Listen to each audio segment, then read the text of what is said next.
something. Yeah, she been a bride.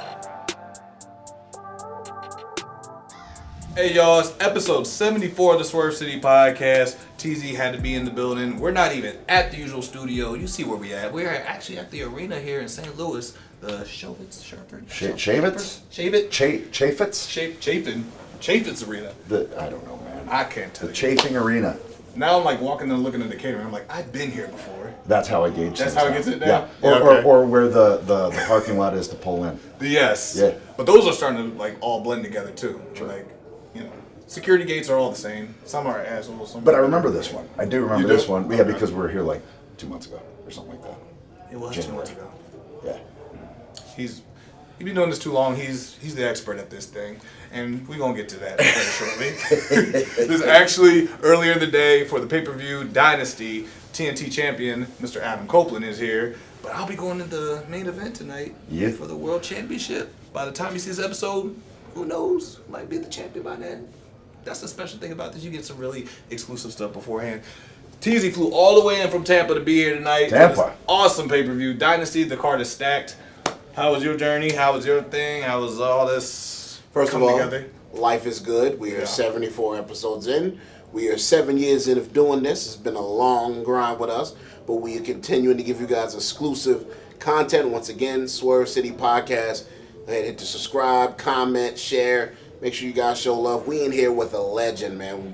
One of the GOATs, man, to ever do this. Man, this is a man that's truly inspired me from the day I started training. I was studying his tapes. I still have his book in my home that I read 15 years ago. I still have. I need to bring it to him so he can sign it and officially. Because like I read this book and this is where I started learning the whole craft of pro wrestling. 15 years ago, this man is 11-time world champion. Yeah. How many Manias, main events? How many?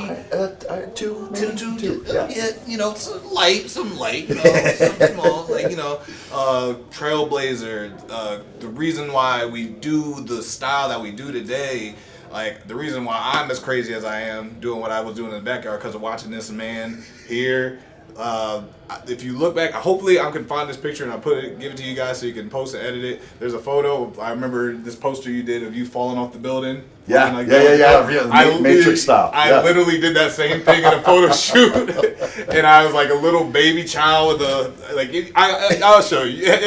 I'll find it and give it to you guys. But this right here, my man, my mentor, Adam Copeland, everybody, TNT champion of AEW. Give it a round of applause. You two in the back. Come on, everybody clap. This is a momentous occasion right now. We finally made it happen. Yes. It took some work. It took some here, there, and everywhere. Yes.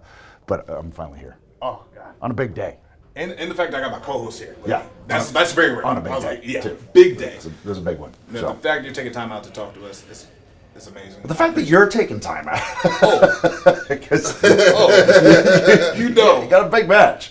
It's pretty big, yeah. It's a big one. It's pretty big. A big one. But like even earlier this week, talking with you about like the opportunity that I'm about to have, you know, things are changing. Yeah. Like opportunities, people around you are starting to morph a little bit. You know, the emotions, like TZ's gone through it too in the music industry. The more he does, the more certain energies change, shift around you. I know you've been through this. Like, you talk about it yourself, or what you've seen, or like. My goal was always not to change, and if people around me changed, then that was on them. Right. So it really, even when I came in, you know, if anyone ever called me Edge, I was like, no, Adam. Yep. Edge's character I play on television. Now with AEW, it gets a little different because I'm Adam Copeland, but I'm Adam Copeland. Okay. So it can get a little confusing. Like I did career day at the girls' school. Yes. So I walk in there, put a belt down, I put the book down, all this stuff, and I started trying to explain to them that we're storytellers. Yeah. That we're just like a movie, just like a TV show, just like a book. Pick your medium. And I said, we play characters, we're storytellers. I just happen to play the character of Adam Copeland, and my name is Adam Copeland. And they just went, like, now they didn't believe a word I was saying. They're like, okay, whatever. Like third graders, right? Third graders give me the side eye, and I'm like, I know it's confusing. I'm sorry, but yeah, man, this is any time that you start to make strides, right? Yeah. You'll find that there's people that will suddenly start coming around, or there will be people that resent, and there's nothing you can really do. You know, you just for me it was always okay. Stay true to what you are. Your gut compass should probably lead you, and yeah. And it's kind of like, it's not all in your control. It's like sometimes the system, the machines, like that's the direction they want. Yeah. So it's like, sorry, I can't apologize for what the machine wants to do with you, to your friends and your people, your families, and whoever. You know. And in my way of thinking is if they're true friends, they'll understand. You know, and also be happy for you too. You know, and that was one of the things with Jay growing up, and you know, knowing each other from the 6th grade on. We're always happy for each other's accomplishments, and you'd get other people that would compare us. And we're like, why would you? We're best friends. Why would you compare us? Right. Like, that makes no sense to me. We're both supporting each other and propping each other up. But sometimes, you know, society, especially now with social media and everything, it just wants to tear stuff down. And it's a lot of the comment section just wants to start chatter, and now the engagement farming thing becomes a thing. Yeah. So like now everybody wants to just get a lot of traffic for negativity because that gets the most reactions and the most responses, man. To add to that point, you know, you guys, you and Jay have been friends so long, and you brought him up. You know, me and his brothers have been around each other almost a decade, and you know, seeing friends, especially in the entertainment business, is really, really tough. You know, for some people to stay together, or you know, things can get into play. What has kept that bond together so long? When you see people split each and every day, what keeps that bond together? I think for us, it was the fact that we met in the 6th grade. Yeah. So it was pre-everything. It was pre-WWF, pre-WWE, it was pre-money, it was pre-all of it, right? And I think we both understood that if we had each other's backs, we could keep each other sane. And keep each other solid and check each other. Yeah. You know? Check each other, the fact like, oh, man, you've been a bit of a dick, you know? And being able to take that. And take it because he wouldn't say it unless it were the case. True. You know what I mean? True. So I think more than anything, that's the main reason. And you know, just we're 2 kids from Southern Ontario with no into this industry at all. Right. And we kind of made our in together.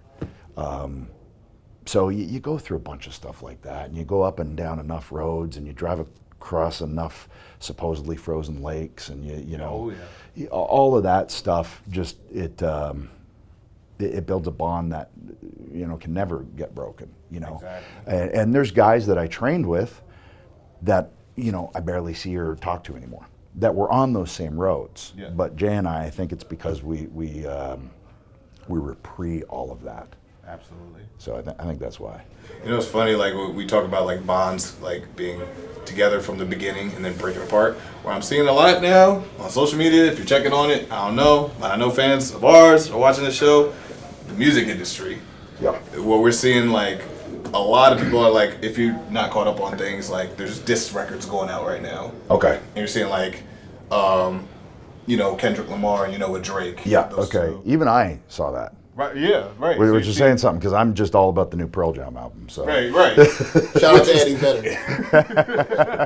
Which I was going to bring that up. Like you're seeing like guys are starting like I'm like you guys been like at the top for like 10 years now. Yeah. Like there's no dispute. Like this top 3 is like Cole, Drake, and freaking Kendrick.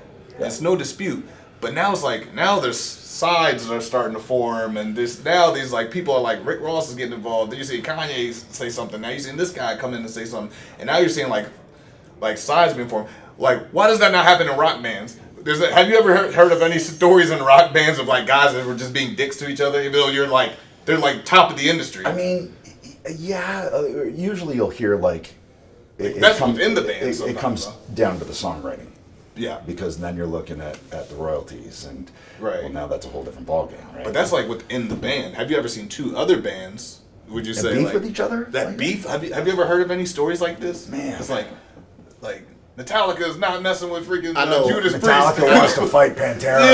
Yeah, have you ever seen like that? I don't think so. I know. The only one I've really heard of was Guns N' Roses and Nirvana. Nirvana. At that time. That was true. I remember that one.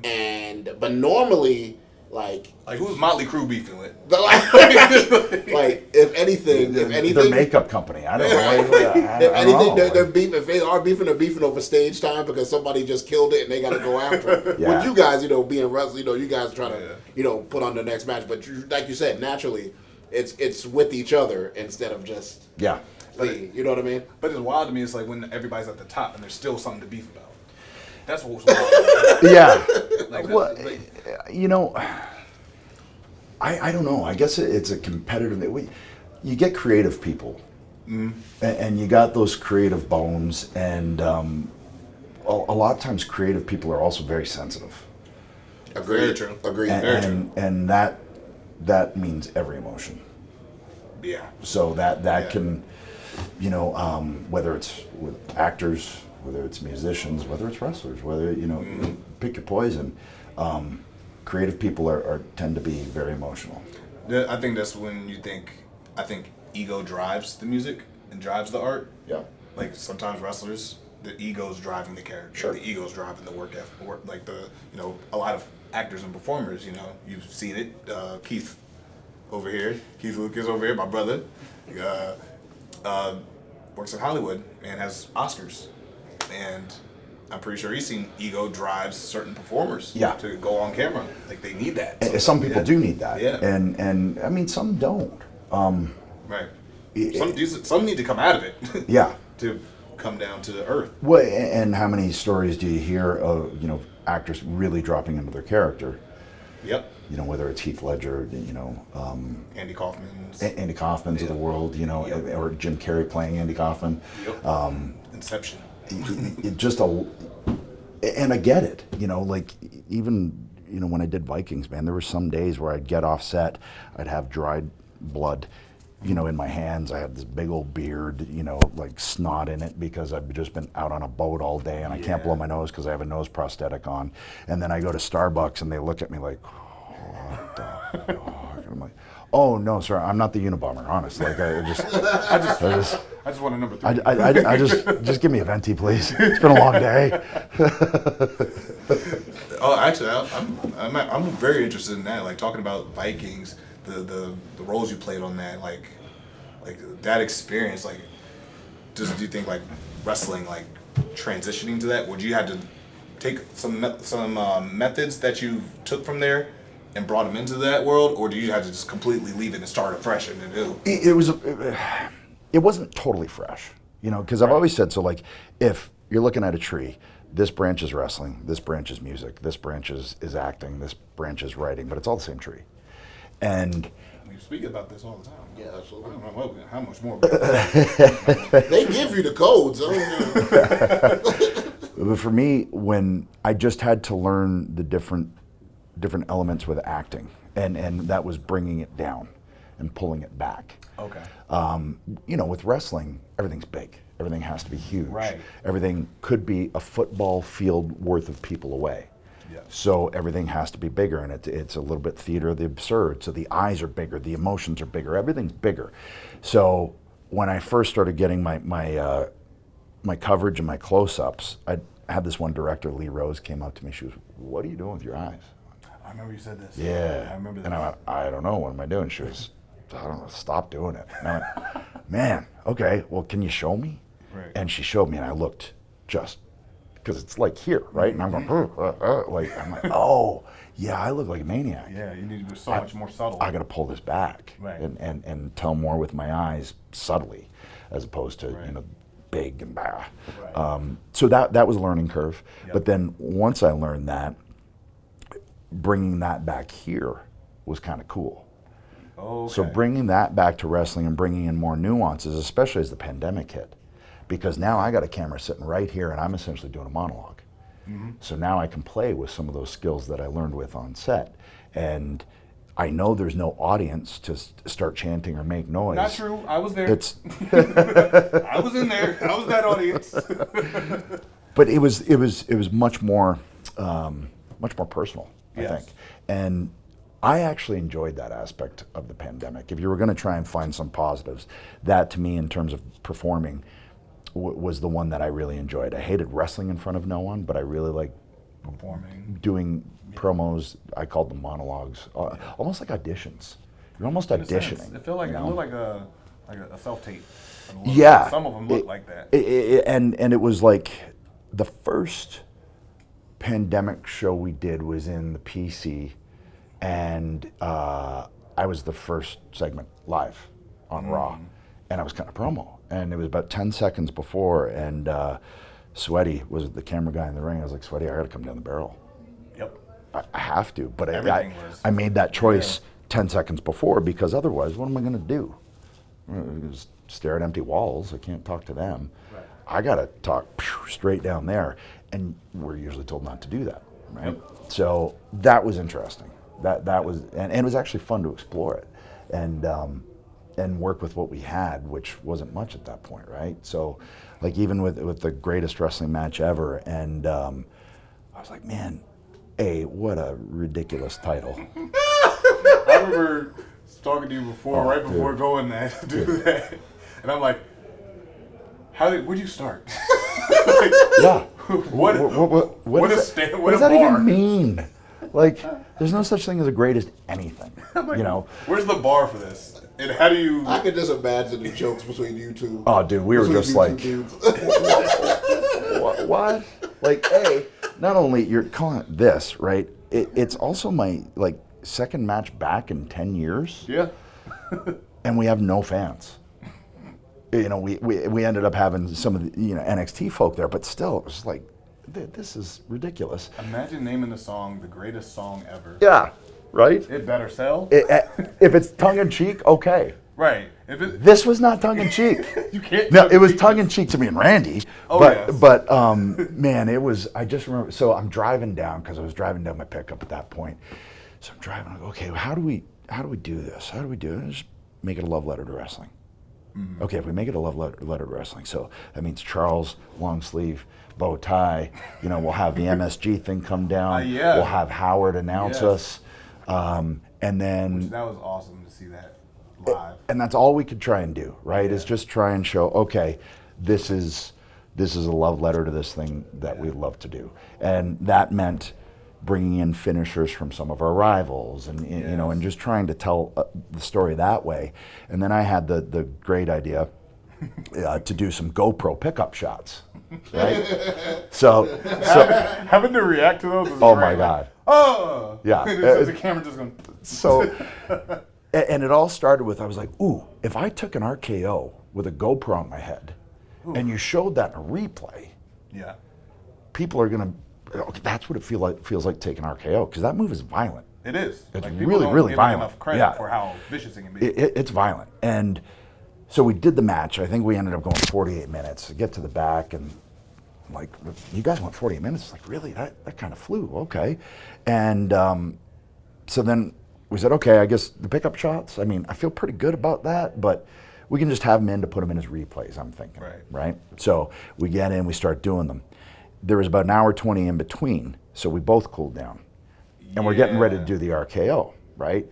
So I know Randy's back's bugging him. It's also a really, it's a high bump where he kind of lands on his lower back, so I'm really focusing on that. I also have a GoPro on my head. Yep. So a lot of things going on here. Landed, boom, felt my tricep pop. Dang, I remember that.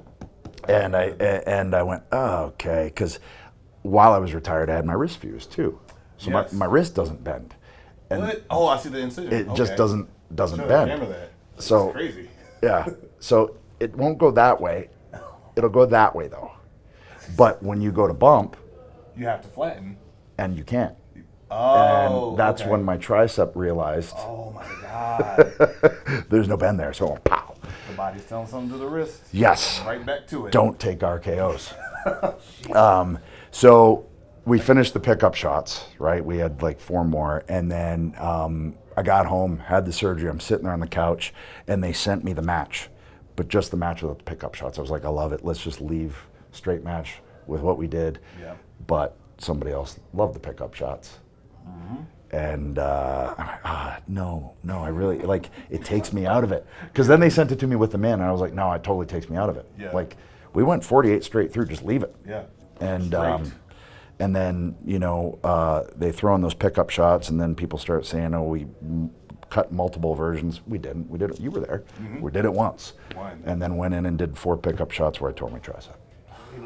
You know something, man. I have to give you a roses on something, because I'm gonna give a shout out to my childhood friends. I just have to say this. I normally don't say this on the podcast, but shout out to my man Josh. I know you're gonna watch this. I know who you are, Josh. But shout out to my man Kavana. We used to be in my grandmother's house. My grandmother's right outside there, and we used to reenact in our house TLC 2000. and I was always Christian, and he was always Adam, and it was always a great experience. But I have to ask you this, because I noticed this from being a young lad watching. You've had the greatest gear, dude. Like your gear, the trench coats. Lord. You've always was ahead of your time, man. And in the gear and the way things look with the long trench coat. I always remembered when we'll get to your entrance music in a second too. You come out, you had the long trench coat, the long hair, the glasses, and even when you went on your solo runs, and even now when you come out now, Adam, talk about your gear, the influences behind your gear, because you was always ahead of your time with that. One thing I will add to the gear thing, I just saw it recently. Like maybe earlier this week, the long star stripe. Yeah. Going into the kick pad. The racing stripe. Yeah. I'm like, that's very clever and very risky to pull off. It was asymmetrical, right? So it can throw usually people off. like you're saying, it could throw you off, and it could be in wrestling. We have to be big, colorful lights, sparkles and everything. I always thought that was the simplicity is what made that so unique. But go ahead. Well, for me, the whole presentation of your character starts the second you come through that curtain. The second your music hits, even before you come through the curtain. Absolutely. So that's why, speaking of music, to me, music is so important. I've always been so hands-on with it because it sets the tone, not only for the audience, but it does for me too. I want to come up with something that I feel, and resonates with me and actually means something to me. Not just the character, but the person too. Anything that I found works has to have an element of truth, and a truth to Adam the person and Adam the character, which again, so confusing.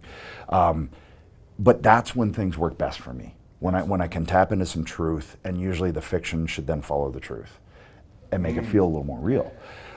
In terms of the gear, man, I was that kid in grade school. You've probably seen all the drawings on the documentaries. I would just sit there and draw. Yes. I'd draw gear. Jay can't draw, so I'd draw his gear. I'd draw his gear. And so I had probably about 200 different sets of stuff, which actually came to see the light of day over the years. That's amazing. My first WWF match, May 10th, 1996, and I wore white with stars, little black tassels, black band, and that's one of the drawings, and there it was coming to life.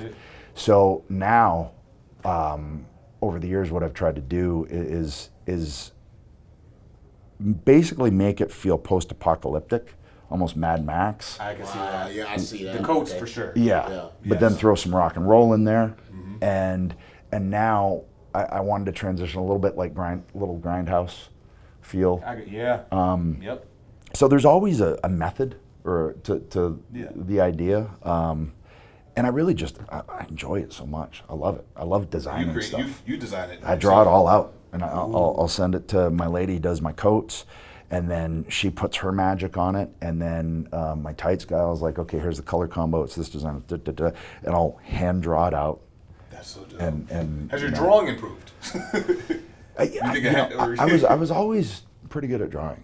We gotta match art, man. From the time I was a kid, at first it was drawing dinosaurs, then it was drawing hockey goalies, then it was drawing Kiss, then it was drawing superheroes, then it was drawing wrestlers. My drawing was it was Power Rangers and Ninja Turtles or Sonic. That was my 3. Yeah. I could draw them without looking at nothing. It was just boom, I could riff. Yeah. And you didn't draw much. I tell you, man, I draw a mean yin yang, man. You know what I mean? I drew a mean, upside down, left side up. I was not a draw. I was more into you know how some people when I was little, I don't know if you guys, well, obviously Adam probably remembers. There was those stencil things that we used to have. Oh yeah. Those stencils. Those were the things I used to be really good at. When I had the stencil and the tracers and I could figure out what I was doing, dude, I was fired. But if you took that thing away, I need a rail. I did it a real way. I still, like, gosh, it was Ric Flair's 70th birthday, and I was like, what do you get Ric Flair? Maybe I'll paint him something. So, okay. So then I start trying to mix mediums, and I go, okay, right. If I get a stencil here with Flair, and if I use some spray paint, and then what if I get a boa, and I put it around and it's very pop art. Right. And then what if I get some Swarovski crystals in here? Wow. And Oh, do you all were that. crafty. So I'm like that craft guy. Like I'm like, girls, you want to go to Michael's? Like I'm that guy. Oh man. Oh, that was just at Michael's. So I still to this day I love doing stuff like that. And even like with our house, like I decorated it. Beth just goes, you do it because you got a vision. I know you got a vision. Just go for it. I have a question, man. And we're all fathers in here. There's 3 on the couch at least. How does are you guys fathers? Oh, not. That you know of. Yeah. Gotcha. One day. How was it, man, that experience, man, being a father? Obviously, you're a girl dad, man. but being a father, man, it humbles us in the spirit. I got 3 knuckleheads and 1 girl. And don't worry, everybody, I'm done. How does that, how is that, man, being a father, man, that experience? I know being in this game, entertainment game, we're on the run. We're always moving. Sure. And then when you start having kids, you start not only coming to peace with your mortality, and you have someone to live for, but just, it changes you. So how has fatherhood been for you? It's the absolute best thing that I've ever been a part of. Mm-hmm. It suddenly you realize it's not about you.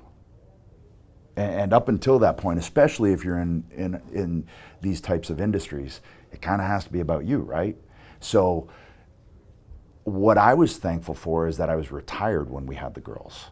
Mm-hmm. So you was able to spend time with them. So I was there. I was. That's a blessing. I was stay-at-home dad, and I loved it. I absolutely loved it. What I realized, though, is I also need to keep that side of Adam that loves to create. Because if I keep that side and I still tap that vein, I'm going to be a better father. Because I'll be more of a whole person, as opposed to just being known as Lyric and Ruby's dad. And I'm okay with that, but I want to be able to still do other things too. And hopefully by proxy, they see the work ethic and they see the work that goes into this thing that you don't need to do anymore. You do it because you love it. Mm-hmm. They understand I don't have to wrestle anymore. I wrestle because I really love this, and there's nothing else I ever wanted to do. So that's what I hope they pull from me going back. But man, being a dad is the best thing ever. It really is, just to see them blossom and just try and water those seeds and see where they go. And the conversations that end up happening now as they get older, and now they're in Shakespeare Club, and we run the drama club at the girls' school, so we do the drama club, and we're hands-on with everything. Beth painted the school with her friend. Like we're those parents, right? We're like there. What do you need? Okay, we're those people, and I love being those people. Yes. I really do. I love being involved in every aspect of their lives. I want them to know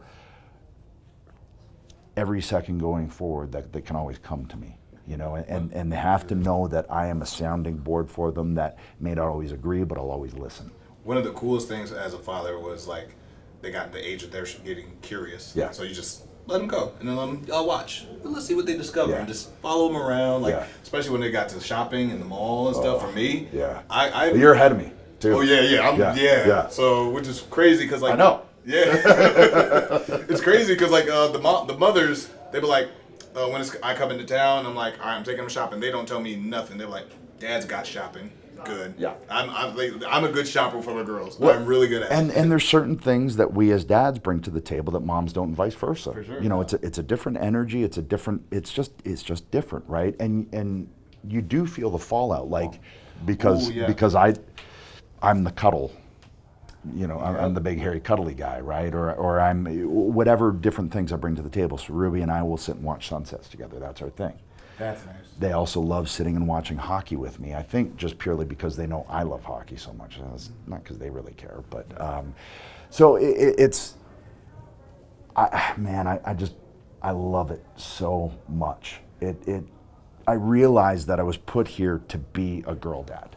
Mm-hmm. I really realized once we had the girls, I was like, oh, okay, my wiring was set for having little girls. Yep. Because the boys come over and they're barbarians, and I'm like, you don't have patience with the boys. No. Ooh. So I know my son, he'd be an asshole like me, and we'd just we'd be doing that. Bro. So hey, he's the one with the voice. He's the one with the voice. My nephew, he gets my nephew gets lippy, and I'm like, woo, yeah. So my son, we're sitting there, man. We're watching our kids playing Fortnite. But he's like, my son is 13. He's like, grab the controller, man. I know you washed.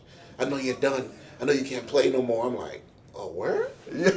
And the man in me is like, oh, so you trying to come for the? I said, look. When you're 18, I said 13. When you're 18, you can have the crown. I'm about done anyway. So you can have the crown. But you're going to try me now. Like, I still got something to take. I mean, I'm not Jordan Duncan. I'm Jordan with the jump shot now. But Wizards Jordan. We're Wizards Jordan right now. I still got some. It's going to take me a little longer to get to 40. But I can get there more efficiently now. Yeah. You know what I mean? But with that, we're gamers. So, like, I'm realizing, my reflexes are a little slow. Just on game and reaction time on games. My girls get me now. I'm like, boy, they're in the prime. Yeah, I'm like, my nerves is like not as good as they used to be on these fighting games. So real quick, I don't counter good. So my daughter is playing Fortnite, right? And when you start on Fortnite on the map, there's 82 people on the map, and you go down and basically you try to survive to the last person. Okay. So she's surviving at like 5 and 7, and she's 8, and I'm like, I'm done. I'm washed. See, so they were right. Yes. Yeah. Well, my son, you said, but the son, he's like, it's kind of different. You got to kind of test him. You got to make him earn it. Yeah. My daughter's like, you got it. You got it. That's yours. Yeah. Up on me. You just got to be like me. All I do is play Dr. Mario. Oh, that's it. And that's just purely for the mental, just to like keep my mind. Patterns and shapes and puzzles. Yep. Nah, I need adventure. I like the problem solving, and I'm like, okay, how do I get through here with this without being allowed this with these materials? That's my gaming type of style. Man, I love it. I'd be too tired. Oh, but now I'm watching my daughter play it. I'd be too tired. My favorite thing. Even though I'm just sitting there, too tired. No, there are some of those like Fortnite can't do it. Yeah, there's too much. There's too many people online. No, kids start cursing at me. Nope, can't. Yeah, that's the thing too. No game chat allowed in my house unless I'm on it. I'm like, who talking? 2K, we had to go. Our friendship's been tested on some online chat. Listen, Adam, listen. Nope, gotta mute it. Me and this man are literally. This is the godfather to my children, and this basketball game, we cannot play. We can't do it. I get it. We can't do it. So do you have that? With Jay? Yes. NHL '93. Hell no. Sega. Yeah, Sega Genesis. And so we lived in a townhouse, 10 Hepworth Drive, Etobicoke, Ontario, right? There's 5 of us living in this half townhouse, right? So one bathroom. Oh, brother. Anyway, so we would have these Genesis tournaments every weekend. And Jay...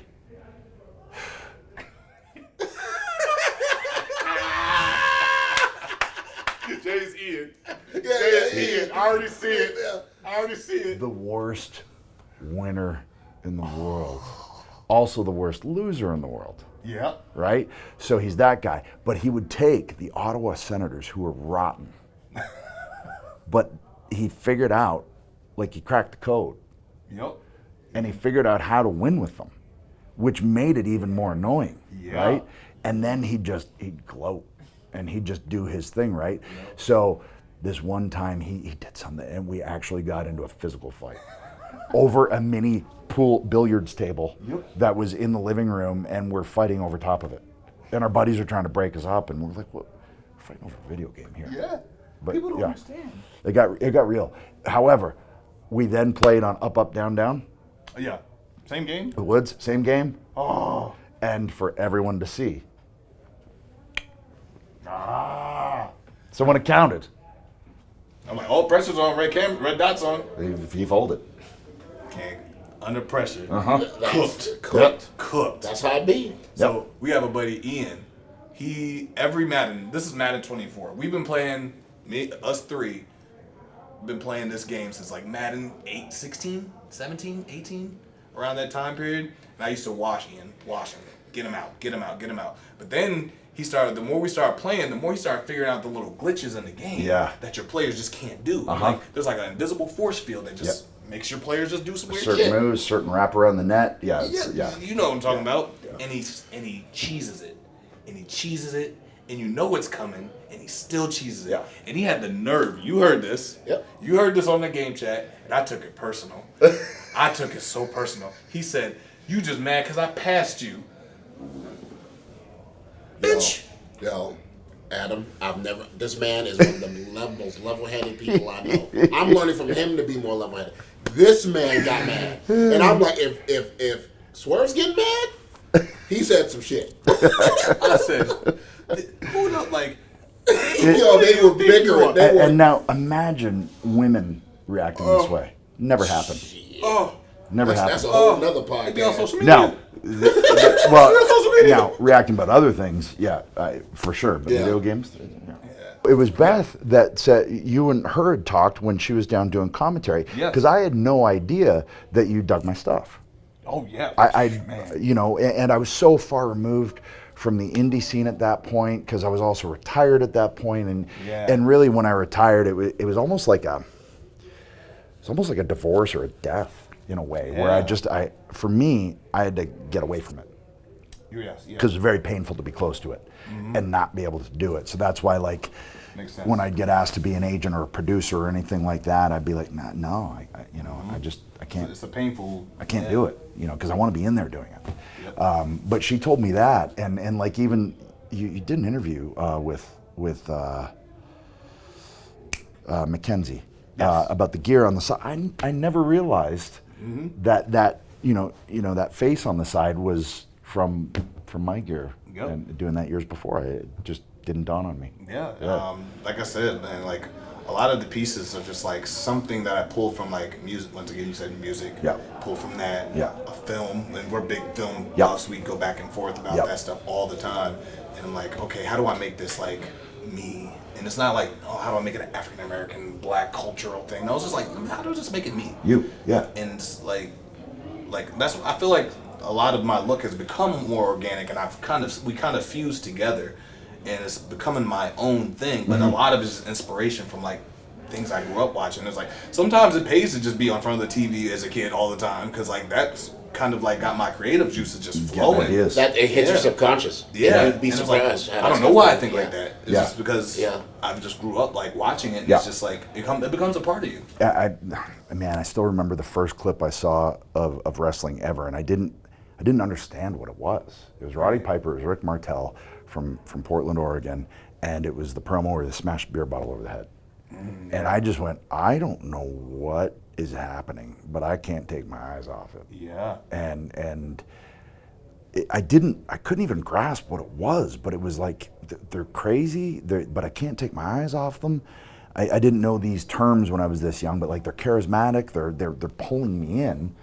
And then I saw Hogan, and I went, whoa, what is that? This is okay. And then you watch Rocky 3, and you go, whoa, and it's like a real life superhero.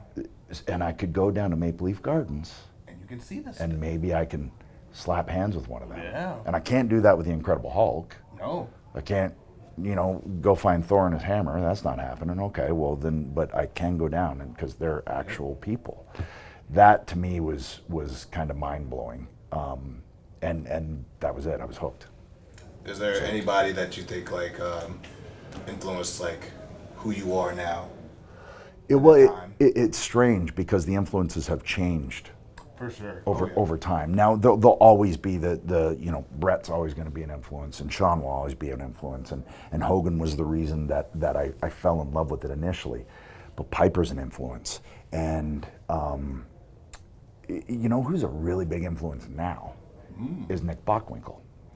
Yes. So Nick Bockwinkel for me is a guy that I watch, and I'm just like him and Kurt. And I didn't fully appreciate it at the time, right? But now I go back and I watch, and he's also doing it at the age that I'm at now. Interesting. Okay. So I'm watching him going, okay, all right, interesting. And just the way he carried himself, his footwork, his mechanics, the demeanor. Yeah. You know, the promos, he was very intelligent. Then you have Bobby Heenan bouncing all over the place, who's, to me, the greatest manager of all time. And you put all of those things together, and now when I go back and watch it, I'm like, there's a match, him and Ricky Morton from the Houston Summit, I think it is. And it's just a master class of heel and babyface. Yeah. It's so, so good. And I'll find myself now, that's what I do now. Like, I go back to stuff kind of under the radar and just search it out. And Terry Funk in All Japan. Man, you know, man, and the physicality. That's when, like, I miss physicality like that batch. Yeah, and like him and Hanson and just clubbing. Yeah, just me clubbing each other. Really, really, really fun stuff. So the influences, there's some that are always going to be there, but then again, like this week, my favorite match could be Kurt and Nick. Yep. Next week, I'll watch Brett and Roddy again and go, wow. WrestleMania 8. Yes. First wrestle match I ever saw. Amazing match. The story, it was so simple. I was a Jake the Snake guy, man. As I got I love older, Jake. Yeah. As I matured, I resonated with him so much more. Yeah. As I really started getting into the art of pro wrestling, Yeah. I was just like. And then there's guys too, like Barry Windham. Barry Windham was a guy that I always, I kind of connected to, because I was like, okay, he's like 6'7", but he's long, and his movement is so interesting, you know. So I took elements of that, and that's really what I started to do, is pulling from these influences and go, okay, how do I make it my own? And if I put them all together in this melting pot, what comes out of that? And guys like him glided. Yeah, across it was just tight. and Jake did too. Yeah. You know, and it was perfect. Was the same thing. Henning, he was just so effortless. You know, So there's so much that influences me. You know, that I try and pull from, and what I've done with this AEW run is I told myself I'm going to try a move that I've never tried before. One move every match that I've never done before. Wow. We were watching. And it can be, like last night I did Davey Boy Power Slam. Never done one before. What? Just never done one. So I was like, I'm going to do a Davey Boy tonight. I've been doing power slams. Yeah. No, I've done the rotation Power Slam. Right. But I've never done the Davey. So I was like, that'll be tonight's move. Last week against Brody King, I've never done a blockbuster. I'll try a blockbuster. Just for myself, really. Just to have fun and the challenge of it, because get off on challenges. You know, challenges are very big for me in life, and I work best when I have a challenge that I have to try and conquer. 100%. 100%. So that's the little things. Now it's like, I want to set up that challenge to try a different move every match. I love the fact that you're mixing up, like we talked about this last week, it's just all the different talent, the mixing pool of AEW. It's a whole new refreshed feeling. So it feels like a whole new refreshed career. It's a blank slate, yeah. Right? And that was the massively exciting part for me to coming over to AEW. Yes. And that's not a knock on WWE at all. It's just, what else? Right? What else? Man, over there, like 98% of the people over there I've never worked. That's super exciting. That's challenging. That's a blank canvas. That's a blank slate to just try and create. So I look at it, it's like, okay, Suzuki 1 week, Penta another week, Cardona another week. And I'm like glued. Like just all over the place, which is so fun. It's like, I can do there with Penta, and I can do some of the head scissors that I used to do back in 93, 94 that I haven't done since then. So wild. So that match was phenomenal, by the way. Phenomenal. It was a lot of fun just to dip into that stuff again too, and then just doing old-fashioned head scissors, Brad Armstrong style. Upstall, except bring it down. Not as good as Brad, but still. Shoot. That's an amazing bass too. Yeah, I think that thing looked freaking pretty, brother. So I've been having so much fun, and I continue to look at this roster, and I'm just so stoked about the possibilities and the stories that can be told. Man, just riches, a bag of just riches. Every room you walk into, the hallway is like, we haven't interacted at all, but we could do this in a couple months. We could probably play this back to just like the dots just connect And freely. And It's even exciting. just like last night, we were at the Top Flight guys and just sitting down with them after and just saying, hey, if you implement this or try this or start thinking about this. And that to me has always been one of the most fun aspects of this. And I learned that from guys like Bad News Brown, who took me under his wing. Sweet Daddy Siki, who trained me, Ron Hutchison, who trained me, Bret Hart, who was so instrumental in helping me, Dory Funk, Tom Pritchard, all of these guys that took their time with me and showed me that when you get to a certain point, you got to do that too. Absolutely. And it's really fun, really, really fun. Well, man, that's our Is that 45 it? minutes. That's it, man. Really? Yeah, we flew past it, man. We do this thing pretty good. 74 episodes. I think we got the hang of it. Got the grease, you know. Yeah, you never know though. Like sometimes, but that flew. Oh, exactly, man. But And it gives us time to maybe drop another one with each There we other go. someday, Because man. we didn't get into like. There's a lot more There's we a can lot, discover with this man. man. Yeah. that's what I'm saying. Like, we have to have you on because I know you'd have a great time. And when we start spitballing, we start going, and we really start like flowing. You don't want to stop. Yeah. You don't want to stop. We'll do part D. Duh. Like, we had 2 hours with Kenny, and he had a blast. So, Yeah. All right. man, So we'll do part 2. definitely We'll got to get do a there. part 2. Thank you for coming through. We have a big night tonight. Big one. So You we got to go get to it. I got to get to work. So, Adam Copeland, everybody. Tease, you want to close this one? I got to get changed. Go get it. Yes. YouTube.com/Swerve City Podcast. Subscribe, like. This is the legend. This is Adam Copeland. Be confident in everything you do. He took off. In peace.